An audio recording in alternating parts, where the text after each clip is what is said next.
spiritual conversion, his own turning in another direction.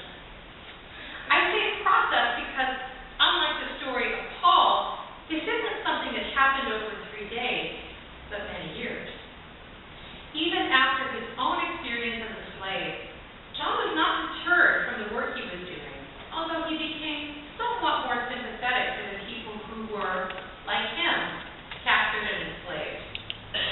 But this conversion, this moment, is a far cry from abolitionism.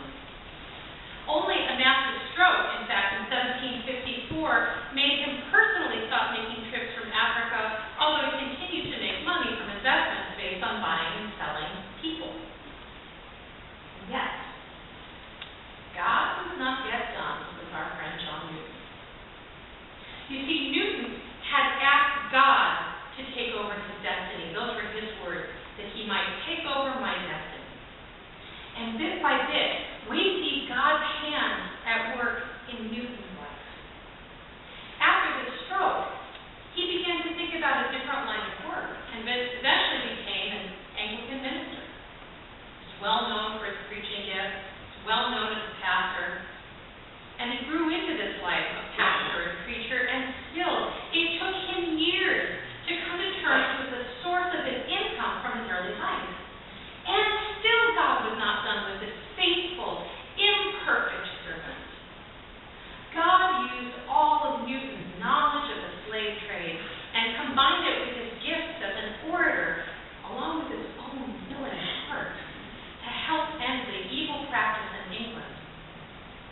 In 1788, just only 1 year after the oldest part of our church was built, by the way, and some 34 years after he had retired from sea travel, the now Reverend John Newton broke his long silence on the matter.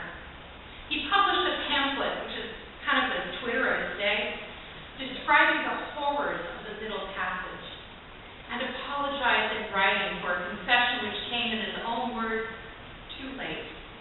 It will always be a subject of humiliating reflection to me, to be an active instrument in a business which my heart now shudders. The pamphlet, as they say, went viral to great effect. In 1807, the Slave Trade Act was passed, ending slavery in England at least. John Newton lived just to see the act passed and died later that same year. I think John was wrong about one thing, though. It wasn't too late. It's never too late to turn around and go in another direction. With so many books, movies, plays, and musicals written about the life and conversion of John Newton, 18th century slave trader turned Anglican priest, why remind ourselves about this story today as we celebrate our own patronal saint? Well, I see a lot of parallels that are instructive in these stories. Things that can tell us something about our own relationship with God right here and right now. And there are 3 things in particular that I want to highlight. 1, God calls us exactly where we are. 2, we are always in the process of becoming. And 3, God wants to use our gifts for his purposes. Let's start with the first one. God calls us exactly where we are.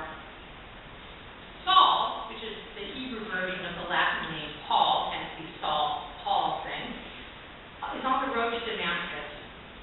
And he's looking for the disciples of Jesus like a bounty hunter, to bring them back to Jerusalem and drag them off to his version of justice.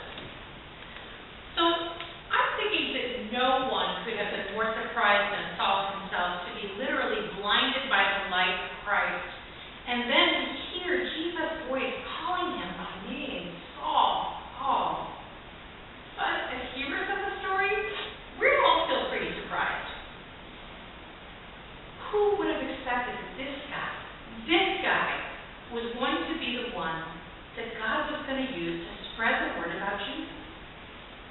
And similarly, who could have imagined that the resentful midshipman and slave trader would become a star preacher and abolitionist? Which just goes to show you never know who God is going to call. And you never know who and where and how God is going to call you.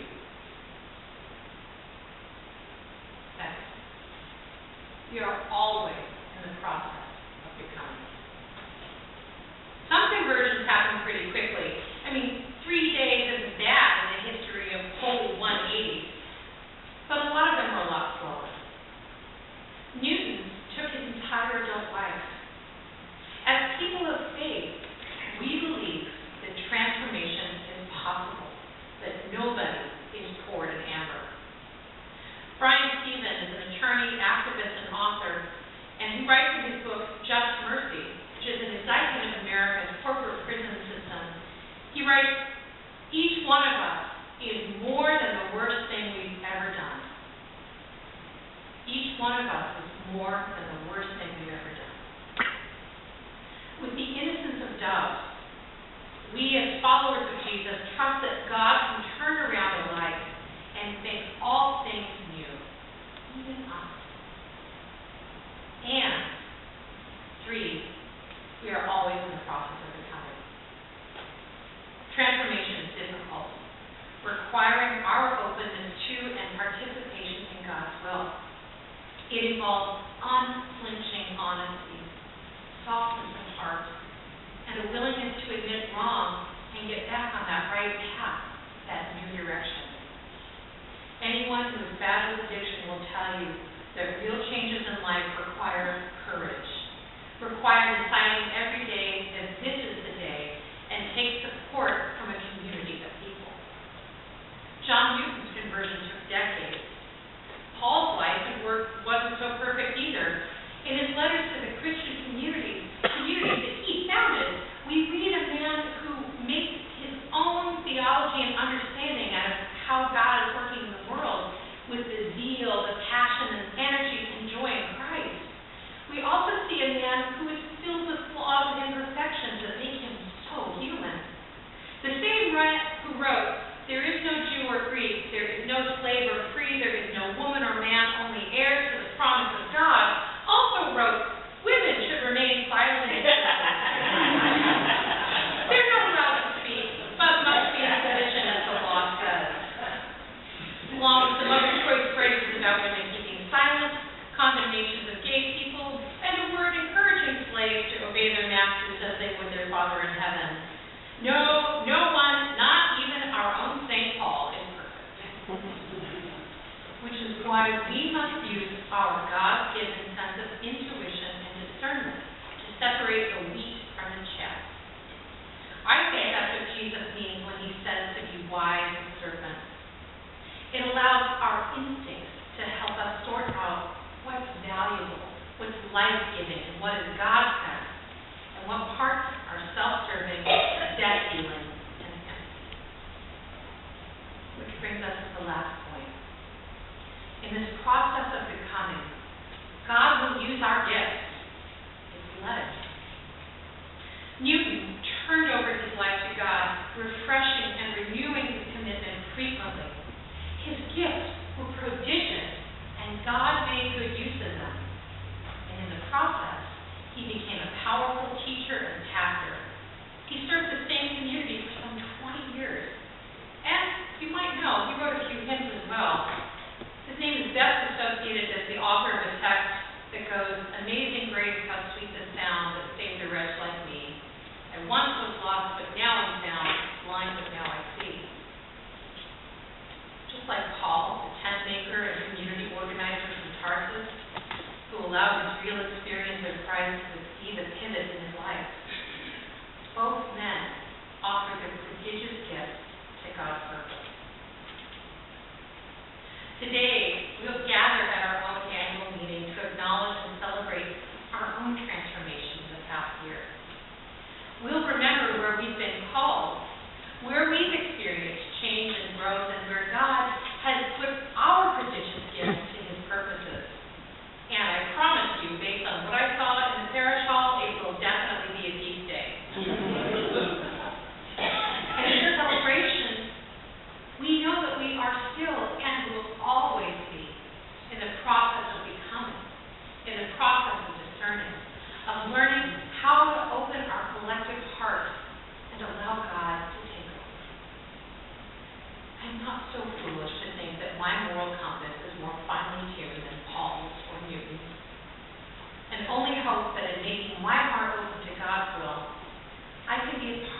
hope I have that desire in all that I'm doing.